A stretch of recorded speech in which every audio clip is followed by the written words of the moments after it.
মানুষ কতটা বিচিত্র হতে পারে। সব সময় স্বপ্ন দেখতে থাকে যে কাল আমি এটা করব, কাল আমি ওটা শুরু করব, কাল আমি ওটা সম্পন্ন করব। এই যে কাল শব্দটা, এই কাল অত্যন্ত বিচিত্র এক শব্দ। আমরা সব সময় এটাকে আসতে দেখতে পাই, কিন্তু এটা আসাতে বর্তমানে পরিণত হয়। আবার আজ নতুন কাল দেখতে পাই, তার জন্য অপেক্ষা করি, যখন সেটা সামনে আসে বর্তমানে পরিণত হয়। এই কাল সব সময় একটা মিথ্যে সান্ত্বনা দেয় যে সে আসছে, কিন্তু সে কখনোই আসে না। যেটা আপনার হাতে রয়েছে তা হলো আজ, বর্তমান। তাই যা করার আছে, যা সম্পন্ন করতে চান, যা শুরু করতে চান, আজ করুন, বর্তমানে করুন। কারণ আজ আপনি যা করবেন সেটাই আপনার ভবিষ্যৎ নির্ধারিত করবে। ভবিষ্যতের বিষয় ভাবতে থাকলে ভবিষ্যৎ সুন্দর হবে না। আজ কর্ম করতে হবে। তাই আজ বর্তমানে জীবনযাপন করুন, কর্ম করুন, আর আমার সাথে ভালোবেসে বলুন রাধা রাধা। পঞ্চম তত্ত্ব, আকাশ, নব, ব্যোম। আসলে কোনো ভ্রম নাকি সত্য? ভ্রম তো হতে পারে না, কারণ ভ্রমের মধ্যে কেউ বাঁচতেই পারে না। আর যদি সত্য হয় তাহলে এতটাই বিশাল যে আমাদের চোখের থেকে, আমাদের ইন্দ্রিয়ের থেকে, আমাদের মস্তিষ্কের থেকে, আমাদের চিন্তা ভাবনার থেকেও অনেক ঊর্ধ্বে, যাকে আমরা বুঝতেই পারি না। এটা যতটাই বিশাল আকার, ঠিক ততটাই সরল। এই আকাশ যতই অন্ধকারাচ্ছন্ন, ততটাই আলোর প্রকাশ প্রদান করে থাকে। দেখতে গেলে এ হলো জীবনের সঞ্চালক, কিন্তু যদি ক্রুদ্ধ হয়ে যায় তাহলে প্রাণ কেড়ে নিতেও দ্বিধাবোধ করে না। এই আকাশ শুধুমাত্র পৃথিবী লোক নয়, বরং এই সমগ্র ব্রহ্মাণ্ডকে, এই সমগ্র সৃষ্টিকে, এর প্রত্যেকটা তারাকে, প্রত্যেকটা গ্রহকে একটা বিশেষ স্থান প্রদান করে। এর নিজের কোনোই অস্তিত্ব নেই, কিন্তু সকলকে অস্তিত্ব প্রদান করে। এটাই হলো এই আকাশের মাহাত্ম্য। এই আকাশে হলো মাহাত্ম্যের প্রতিরূপ, যা আমাদের ভাবনা দ্বারা উৎপন্ন হয়। আপনিও আকাশের মতো এই বোধকে আপন করে নিন। আপনার জীবনও আকাশের মতন মহান এবং বিশাল হয়ে উঠবে। আর তখনই মন সুপ্রসন্ন হয়ে বলবে রাধা রাধা। আপনার থেকে বড়, আপনার থেকে মহান হলেন সেই গুরু। এটা কি আবশ্যক যে সেই গুরু কোনো ব্যক্তিই হবেন? কখনোই নয়। গুরু হলেন একটা তত্ত্ব, গুরু হলেন একটা শক্তি। গুরু একজন ব্যক্তি হলে শুধুই একজনই হতেন, কিন্তু তা নয়। গুরু হলেন একটা অনুভূতি, গুরু হলেন শ্রদ্ধা। গুরু তিনি যিনি আপনার ব্যক্তিত্বের পরিচালক হন। গুরু তিনি যিনি আপনার ব্যক্তিত্বের নির্মাতা হন। আপনি কখন, কোথায়, কোন স্থানে, কি রূপে গুরু লাভ করবেন আর কি শিক্ষা লাভ করবেন তা নির্ভর করছে আপনার মানসিকতার উপর, যে আপনি সকলকে কিভাবে আপন করে নিতে পারেন। যদি আপনি গুরুকে আপন করতে চান, জ্ঞানকে আপন করতে চান, তাহলে আপনার মধ্যে শ্রদ্ধা জাগ্রত করতে হবে, সামর্থ্য জাগ্রত করতে হবে।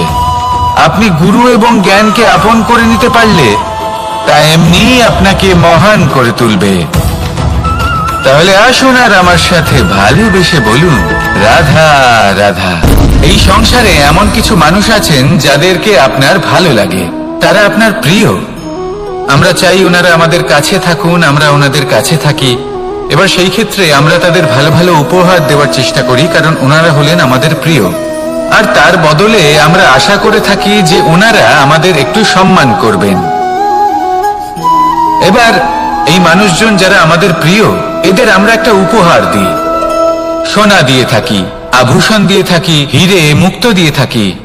কিন্তু যদি ভেবে দেখি, এই সবকিছুরই একটা মূল্য আছে। ভেবে দেখুন, আপনি কি তাদের এমন কোনো উপহার দিতে পারেন যা কিনা অমূল্য? তা এরকম উপহার কি হতে পারে? ঠিক বলেছেন আপনি, প্রেম। এই প্রেমই হলো অমূল্য, কারণ মন থেকে এর উৎপত্তি হয়। না চেয়ে পাওয়া যায় আর না ছিনিয়ে নেওয়া যায় এই ভালোবাসা। ঠিক এইরকমই হয় এই সম্মান। যদি সম্মান করো তাহলে মন থেকে এবং ভালোবেসে করো, ভয় পেয়ে নয়। মনে রাখবেন, যে মাথা ভয়ের দ্বারা নত হয়, বিরোধিতাও প্রথমে সেই করে থাকে। যে মাথা ভালোবেসে নত হয়, তা আপনার জন্য বলিদানও দিতে পারে। এই সংসারের সব থেকে বড় উপহার, সব থেকে বড় বরদান এই প্রেম এবং সম্মান।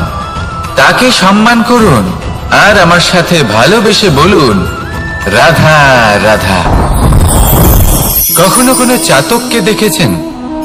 একটা চাতক বর্ষার জন্য অপেক্ষা করে, সেই বর্ষার জলে নিজের তৃষ্ণা নিবারণ করে, নয়তো সারা বছর তৃষ্ণার্ত থেকে যায়। ও আকাশের দিকে তাকিয়ে থাকে আর অপেক্ষা করে যে কবে বর্ষা হবে আর কবে আমি আমার তৃষ্ণা নিবারণ করব। সেখানে অন্যদিকে একটি কাক বা একটা পায়রা, এরা কি করে? যেখানে জল পায় পান করে নেয়, যেখানে খাবার পায় খেয়ে নেয়, আত্মীয় স্বজন বন্ধু বান্ধব যাকেই পায় তার সাথে সময় কাটায়, খাবার খায় আর চলে যায়। এবার এদের মধ্যে মিল কোথায় আর পার্থক্য কোথায়? দুজনের কাছেই ডানা রয়েছে, দুজনেই উড়তে পারে। এই আকাশ হলো ওদের, খাবারের দানা ওদের। পার্থক্য হলো তাদের অভিলাষার, পার্থক্য হলো তাদের আকাঙ্ক্ষার, পার্থক্য জীবন যাপনের ধরনের। এবার যত বেশি আকাঙ্ক্ষা থাকবে, যত দামি জীবন যাপন করার ইচ্ছে থাকবে, তত বেশি কষ্ট আপনাকে সহ্য করতে হবে। আবার অন্যদিকে জীবন যত সরল হবে, জীবন যাপন যত সরল হবে, সমস্যা ততটাই কম হবে। তাই সবসময় চেষ্টা করবেন আপনার মানসিকতা এবং আপনার জীবন যেন সরল হয়। ভালোবাসতে থাকুন। যদি কেউ আপনাকে ভালোবাসে, তাকেও আপনি ভালোবাসা ফিরিয়ে দিন। তাদের সাথে কথা বলুন, কিছু তাদের কথা শুনুন, কিছু নিজের কথা বলুন। দেখবেন সকল তাপ উত্তাপ দূর হয়ে গেছে। এটাই তো হলো জীবনের সারমর্ম। তাই প্রেমে থাকুন, ভালোবাসুন, আর ভালোবেসে আমার সাথে বলুন, রাধা রাধা। ক্ষমা একটা অত্যন্ত সুন্দর শব্দ, আমার খুব প্রিয় শব্দ। কিন্তু এই ক্ষমা কখন আর কিভাবে প্রয়োগ করতে হবে সেটা বোঝা প্রয়োজনীয়। এক, যদি আপনি কোনো অন্যায় করেন আর ক্ষমা না চান, ক্ষমা প্রার্থনা না করেন, ক্ষমা চাওয়া থেকে এড়িয়ে যান, তাহলে তাতে আপনারই ক্ষতি হবে। কিভাবে? ক্ষমা না চাইলে মনের মধ্যে অহংকার জাগ্রত হয়, আর অহংকার তো প্রকৃত অর্থে আমাদের ক্ষতিই করে। দুই, কেউ যদি অপরাধ করেন, আপনার থেকে ক্ষমা না চান, তাহলে তাকে ক্ষমা করবেন না। ক্ষমা হলো অত্যন্ত অমূল্য, আর না চাইতেই কাউকে ক্ষমা দান করা এটা উচিত নয়। তিন, যদি কেউ আপনার সাথে অনুচিত কিছু করেন, অপরাধ করেন, আর আপনার থেকে ক্ষমা চান, তাহলে তাকে ক্ষমা করে দিন। তাতে আপনার অন্তরের করুণাবোধ জাগ্রত হবে, প্রেম জাগ্রত হবে, আর তা আপনার জন্য শুভ হবে। চার, যদি আপনি নিজে কোনো অপরাধ করেন, তাহলে অবশ্যই ক্ষমা চাইবেন। তাতে আপনারই লাভ হবে। কিভাবে? সামনের ব্যক্তি আপনাকে ক্ষমা করুক বা না করুক, আপনার অন্তরের অহংকার ক্ষীণ হবে, আর এই মন আরো নির্মল হয়ে উঠবে। এই ক্ষমা অত্যন্ত অমূল্য, ভেবেচিন্তে একে ব্যবহার করুন, আর আমার সাথে ভালোবেসে বলুন, রাধা রাধা। একবার একজন গুরু তার শিষ্যদের পরীক্ষা নিচ্ছিলেন। উনি ওনার প্রত্যেক শিষ্যকে একটি করে পাখি দিয়ে বললেন, সেই পাখির বলি দিতে হবে, কিন্তু এমন এক স্থানে যেখানে কেউ তাদের দেখতে পাচ্ছে না। প্রত্যেক শিষ্য নিজের যাত্রা শুরু করলো। কেউ ঘন বনে প্রবেশ করলো, কেউ অন্ধকার গুহায় প্রবেশ করলো, কেউ দূরে কোনো পর্বতের শিখরে পৌঁছে গেল। যে মুহূর্তে দেখলো তাদের কেউ দেখতে পাচ্ছে না, তারা সেই বলি দিতে চেষ্টা করলো। যেই বলি দিতে গেল, সেই পাখি আলোর কিরণে পরিবর্তিত হলো এবং লুপ্ত হয়ে গেল।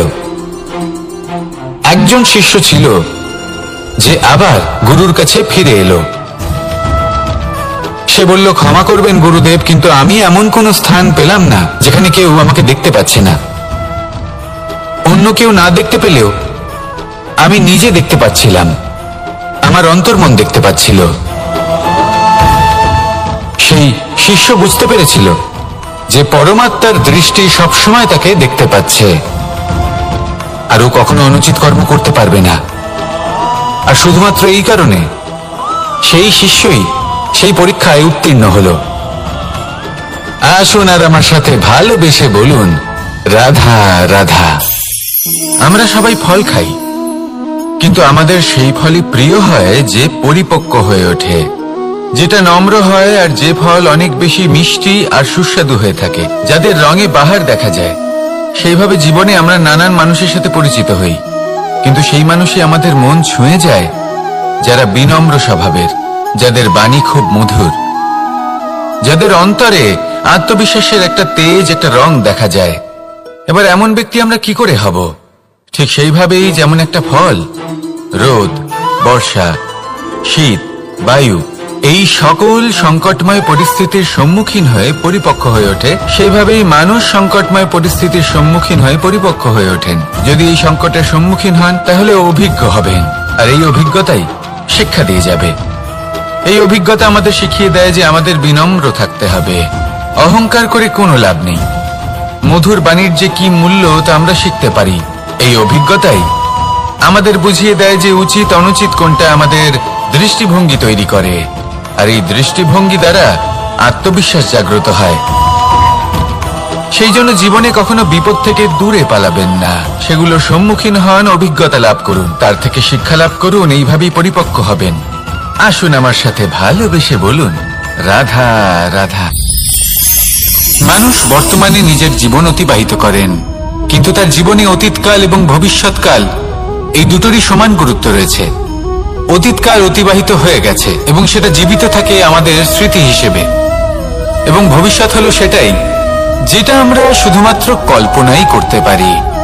এবার অতীতের কিছু স্মৃতি এমন থাকে যা আমাদের কাছে আনন্দময় হয় না, তা কটু হয়, দুঃখজনক হয়, যন্ত্রণাদায়ক হয়।